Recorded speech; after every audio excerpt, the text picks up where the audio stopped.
Today we're going to talk about an immigration option known as the UVisa, which is available for victims of certain crimes. Many clients come to our office in Philadelphia believing that they have no options for immigration relief. Maybe they crossed a border into the United States or overstayed their visa. They may not have any family members to petition for them or any employer who can file a benefit for them as well. However, sometimes in reviewing a client's history, they share with us that they've been the victim of a crime. In certain circumstances, depending on the facts of each case, being a victim of a crime, while traumatizing and horrible, may create a pathway to immigration relief through the UVisa program. So we're going to talk more about the UVisa program today, and you can find out whether that may be an option for you. So Alina and I are going to walk through some examples and some common questions to give you some more information about the UVisa. Now, this is not a real life situation, so this is just for educational purposes. Hi, my name's Sarah. I came to the United States about 8 years ago on a tourist visa, but I stayed here after it expired, and now I'm living without status. I've been the victim of a crime, so how do I know if I would qualify for a U visa? So the best thing to do is to consult with an immigration attorney or a nonprofit organization that you trust. It's also a helpful idea to obtain the police report ahead of time so that the attorney that you're working with can review exactly what happened to see if it's the type of situation that would give rise to a U visa. So have you ever had contact with the police in the United States? Yes, I was robbed once while walking down the street in the city. A stranger came up to me with a knife, and I just threw him my bag and I ran away. And then when I found that I was in safety, I called the police. When they came, I told them my information, what happened. So they did take down a report. What types of things do you look for in a police report when a client brings you one? So the first thing that we tend to look for is what type of crime took place. In the situation that you're describing, we could argue that that would be considered a felonious assault because even though you weren't physically, stabbed with the knife, it was an armed robbery, and that can rise to the level of aggravated assault or felonious assault.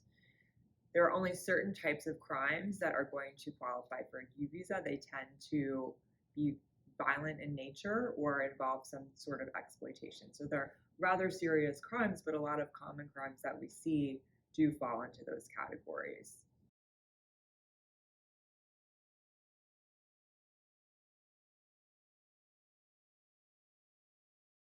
In my experience, the crime of felonious assault, which is basically what you've described, is one of the most common ones that we see when there's a robbery with some type of weapon like a gun or a knife. That's going to be considered felonious assault. We also see domestic violence, rape, sexual assault, stalking, false imprisonment, or extortion are other common crimes that we see for the U visa. Plenty of clients, unfortunately, in their lives may have been part of a violent relationship, or they may have been robbed at gunpoint at work or on the street. And these are common situations that are going to sometimes be an option for a U visa. But what happens if the police never find the perpetrator of the crime?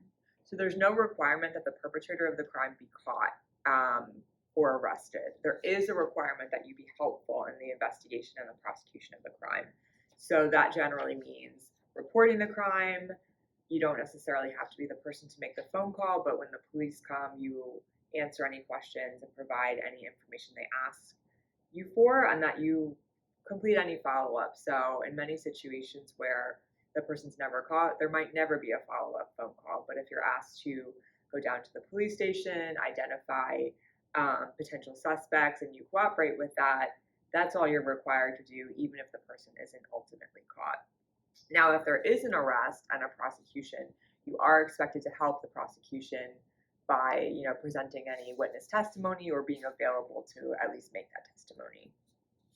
But wouldn't it be risky to get involved with the police when I'm living out of status?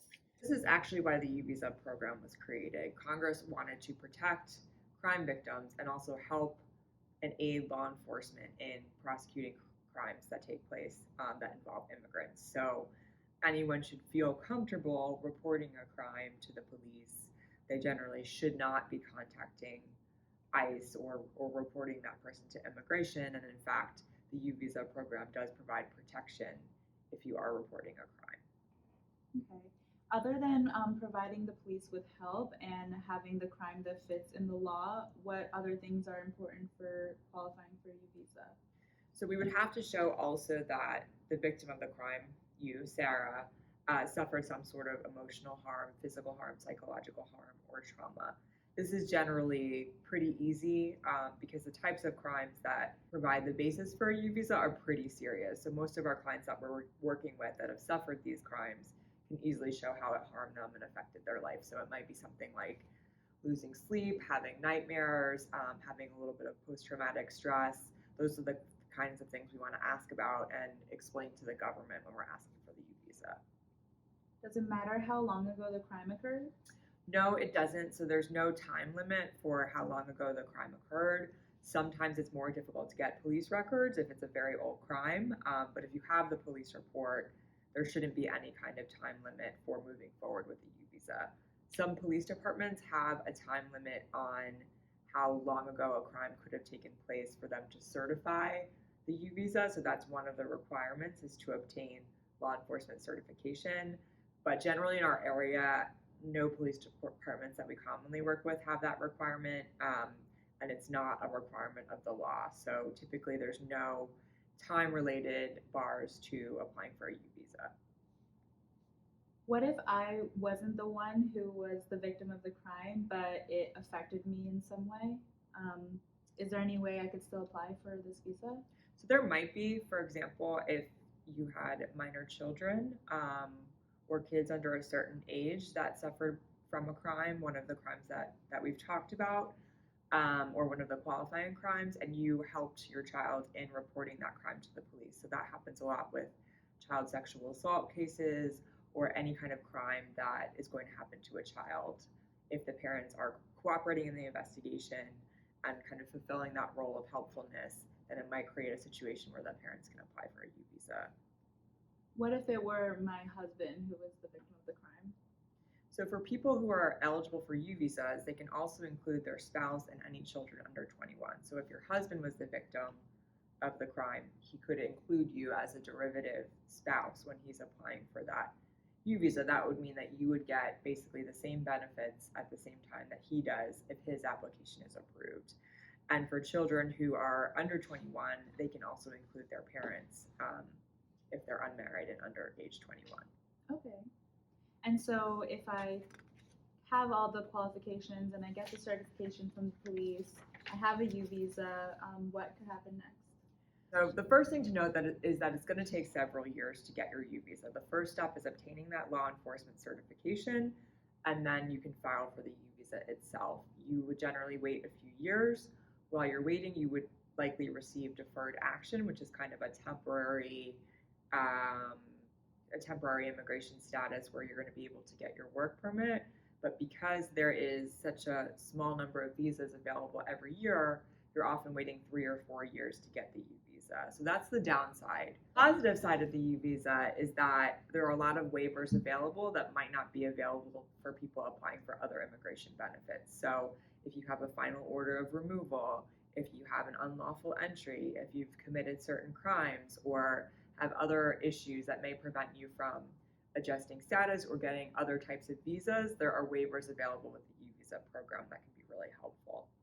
So if you've gone through all those steps, you've waited the amount of time necessary to get the U visa, when the U visa is finally granted, you're going to have that visa for 4 years. After 3 years, you're going to likely be able to apply for permanent residence. So it is a pathway to a green card, and then later to U.S. citizenship. It's just kind of a long pathway with a lot of steps along the way. Okay, great. But during that time, I will be able to have a work permit. You will. So there'll be a waiting period where you won't be able to apply for the work permit that way.